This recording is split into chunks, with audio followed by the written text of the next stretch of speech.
তিনটি প্রধান ধর্মের দৃষ্টিতে হাওয়া আলাইহি ওয়াসাল্লামকে ইসলাম, খ্রিস্টান ও ইহুদি তিনটি ধর্মই মানবজাতির প্রথম নারী হিসেবে বিবেচনা করে। যদিও ব্যাখ্যা ও দৃষ্টিভঙ্গিতে কিছু পার্থক্য আছে, তবুও তার সৃষ্টি, ভূমিকা ও শিক্ষা প্রায় সব ধর্মেই গুরুত্বপূর্ণ। ইসলাম ধর্মে আল্লাহ হাওয়া আলাইহি ওয়াসাল্লামকে আদম আলাইহি ওয়াসাল্লাম এর সঙ্গী হিসেবে সৃষ্টি করেন।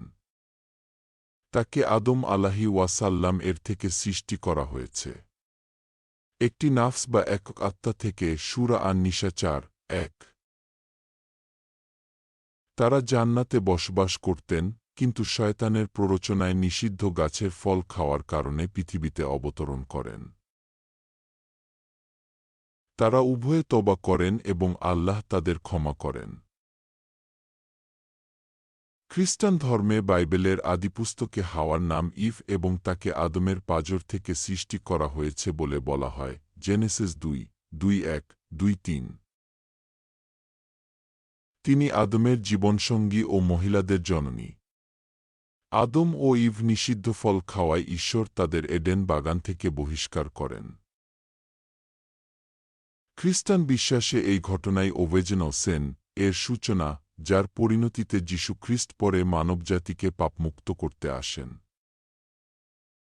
ইহুদি ধর্মে হাওয়াকে ইভ, ইহুদি ধর্মে আদমের স্ত্রী এবং প্রথম নারী হিসেবে বিবেচনা করা হয়। তোরাতে বলা হয়েছে যে ঈশ্বর আদম ঘুমন্ত অবস্থায় তার একটি পাঁজর নিয়ে হাওয়াকে সৃষ্টি করেন। তিনি সব জীবন্ত মানুষের মা হিসেবে পরিচিত। তানাক ও তালমুদের ব্যাখ্যায় হাওয়ার আত্মিক ও নৈতিক অবস্থান নিয়ে বিশ্লেষণ আছে এবং পাপ ও দায়িত্বের বিষয়ে শিক্ষা প্রদান করা হয়েছে। অন্যভাবে পুনরায় যদি বলি, তিন ধর্মের সকলেরই মা হচ্ছেন হাওয়া আলাইহি ওয়াসাল্লাম। ইসলাম ধর্মের কুরআনে হাওয়া আলাইহি ওয়াসাল্লামকে আদম আলাইহি ওয়াসাল্লাম এর জীবনসঙ্গিনী হিসেবে সৃষ্টি করা হয়েছে। সূরা আন-নিসা ৪:১। তিনি মানবজাতির প্রথম নারী, তাই তাকেও মাতা হিসেবে বিবেচনা করা হয়। খ্রিস্টধর্মের বাইবেলের আদিপুস্তকে জেনেসিস ৩:২-০ বলা হয়েছে, Adam named his wife Eve, because she would become the mother of all the living. আদম তার স্ত্রীর নাম রাখলেন ইভ, কারণ তিনি হবেন সব জীবিত মানুষের মা। স্পষ্টভাবে মাদার অব অল লিভিং বলা হয়েছে।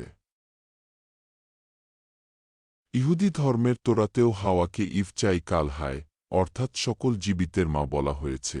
আদম তার নাম রাখেন হায়া বা হাওয়া। সর্বশেষে বলছি, হাওয়া আলাইহি ওয়াসাল্লাম ছিলেন মানবজাতির ইতিহাসে প্রথম নারী। তিনটি প্রধান ধর্মেই তার কাহিনী মানব সম্পর্ক, দায়িত্ব, পাপ ও ক্ষমার বার্তা বহন করে।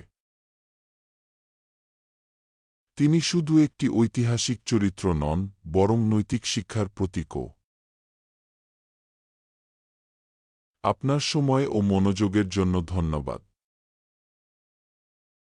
যদি ভিডিওটি ভালো লেগে থাকে, তাহলে লাইক দিন, শেয়ার করুন এবং ধর্মকথা চ্যানেলটি সাবস্ক্রাইব করতে ভুলবেন না। আপনাদের সাপোর্ট আমাদের নতুন গল্প বলার প্রেরণা। আবারও দেখা হবে একটি নতুন আলোকিত ধর্মগল্প নিয়ে।